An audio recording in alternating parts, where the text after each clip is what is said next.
Hi there, metal folks. We're here in La Riviera de Madrid to interview Kai Hansen from bands such as Gamma Ray or Unisonic. Let's check it out. Hola everybody out there, this is Kai from Unisonic and Gamma Ray. Ese es un saludos a los clientes de Talovisión, and you stay heavy and metal, right?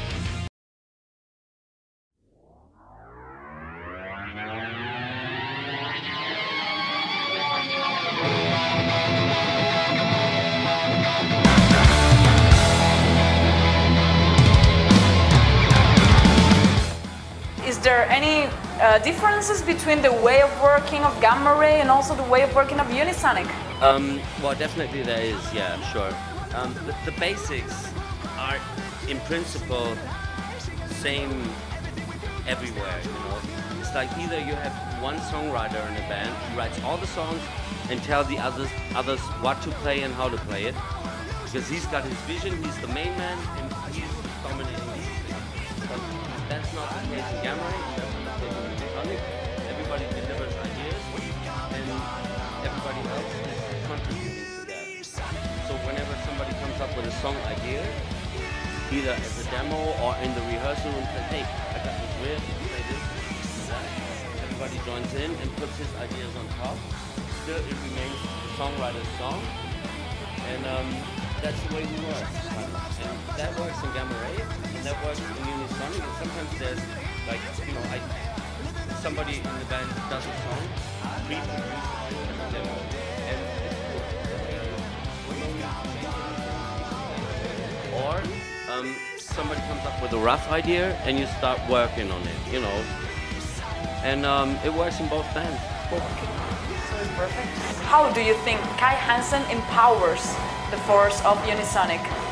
Well, actually, Unisonic was existing way before I joined in, and they played some gigs, and they always had the intention to make an album. There was many ideas, many, like, even finished demos. There was rough cuts, as I said, like some riff and some chorus or whatever.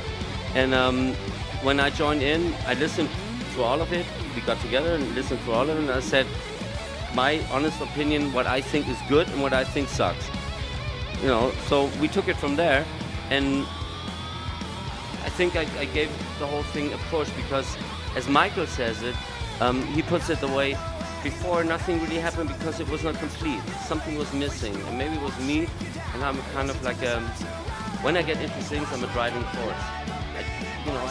I push things, and I really go for it because I want it, and that didn't happen with Unisonic before. And when I joined in, things started rolling, and that was it. You know, the others could, like, go along with it. So the rolling force. It inspired me. Dennis was a great partner I got to know to work with because he inspired me a lot. You know, he gave me ideas and rough cuts, and I was like, oh yeah, that's great, but do it that way. And you know, it was like a real chemistry, and we were playing like ping pong in the rehearsal room. You know, when we started songs, rough ideas, he was like, hey, what about this? And we said, yeah, great, but what about this? And you know, we were like punching out ideas, and it worked brilliant.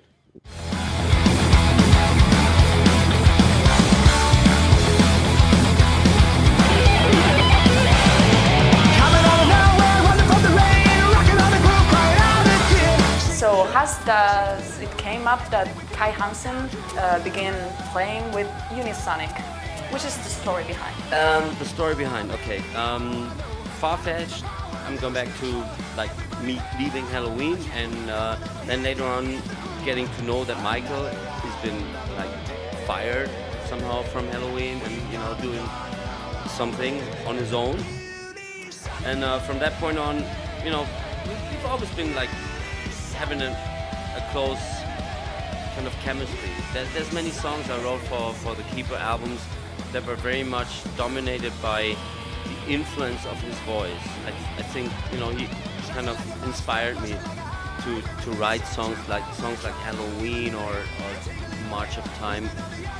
Would have been different because me as a singer was different, and he had this Geoff Tate-like, you know, Halford-like range, and he could be like a real singer on top of twin guitars and stuff. So he always inspired me. And that didn't stop whenever he was like doing something different. It was him, and he is special, and it works with me. So when he did his first solo album, he asked me if I would like, you know, to join in for some stuff, and I did that, and I enjoyed that. It was cool to play with Adrian and from Iron Maiden, Adrian Smith. Got to know him there better. I met him before, but you know, we got to know each other better, and it was very cool to get this kind of vibe, and that albums were great. And then Michael kind of differed in some way, that he tried other stuff, like more, I don't know, singer-songwriter stuff, you know. That happens to many singers because they get down to their singer basics.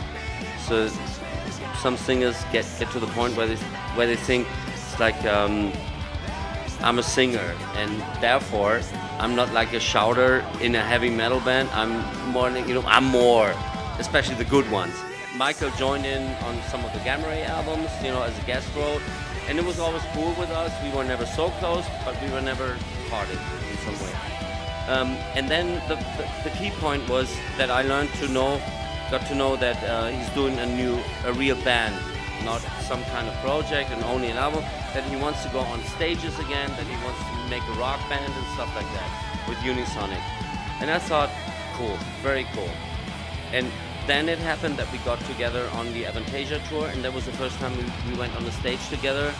And it felt so good, and was like, you know, such a common vibe. We went on the stage and was like, well, and the people in front were really, you know, we could feel, wow, people enjoy seeing us together because there is something special and we feel it too. So we started talking about doing something together beyond guest roles. So there was three possibilities in the end. Either him joining Gamma Ray, we do a project, or me joining Unisonic, because Unisonic so far had only one guitar player and it hadn't really started yet. In the end, of course, Gamma Ray is very much like dominated by my voice, and it would be too much of a change, too much metal for Michael as well. Project, nah, world doesn't need another project. So me joining Unisonic was the most promising, and I said, okay, let's take the next step, talk to the others. I need to get to know the other guys and see how the vibe is and what they think. And they thought it was cool if I joined. And I said, well, we should do a jam session and just jam around and see how musically we fit together. And that worked out pretty brilliant. And that was the point I said, yeah, there's no objections. I'll do it.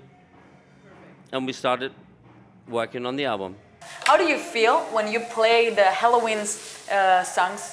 I feel very good doing this, especially with Michael now, the Keeper songs, because I think that's the way they should sound.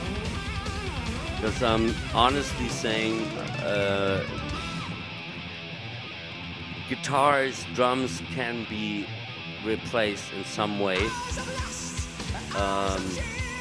but vocals cannot. And I experienced, I played with Gamma Ray, I played Future World, I played I Want Out many times and stuff. But there's songs like March of Time I wouldn't really dare to play with Gamma Ray or sing myself, because I think it's not it doesn't fit my voice. With I Want Out and stuff, I've become really very, very familiar, because when I wrote it and recorded the first demo, I sang it.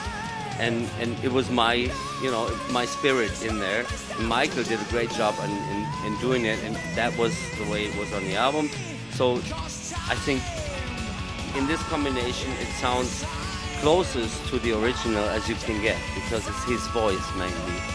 And therefore I really enjoy it. It doesn't make any sense to play with Unisonics and Gamma Rays? Well, okay, that's another thing, because we come from different bands. We have Pink Cream 69, we have Mandy with Asia and stuff. We have this kind of project that plays Vandom that Michi and Dennis did. We have Gamma Ray, we have Halloween. So, you know, we don't want to stretch it out too far.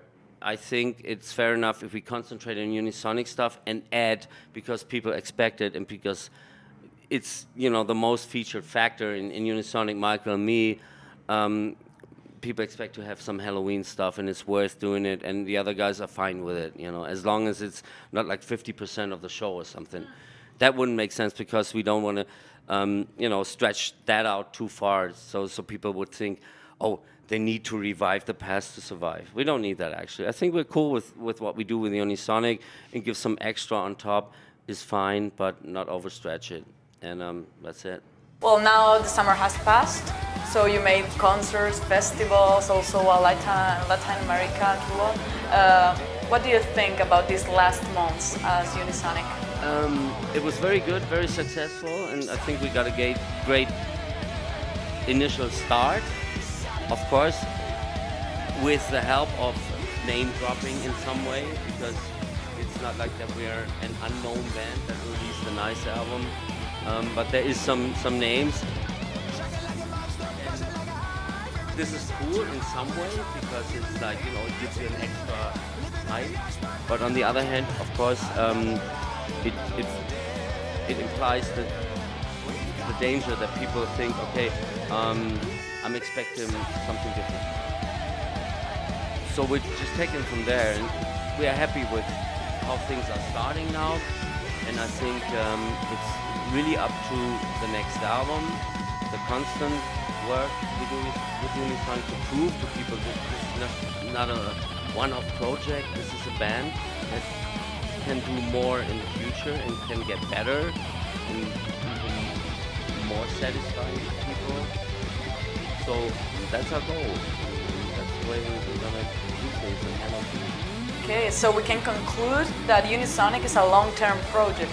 Absolutely, it's not a one-off project, definitely not. That was there from the beginning, and as long as I can handle it with, you know, having Gamma Ray and Unisonic, and not being forced to, like, you know, decide for one because I can handle it, I'm very fine with it. And so far it's been really nice, and it offers me the chance to concentrate, because Unisonic is more on the hard rock side, which is a strong favor of me. I grew up with Deep Purple, Led Zeppelin, UFO and stuff. I love that shit.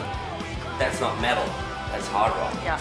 And I can live it out in Unisonic, dip into the metal side, and with Gamma Ray I can even more now concentrate on the metal side, and that makes it easier for me either. And so, how are you thinking to manage both bands at the same time?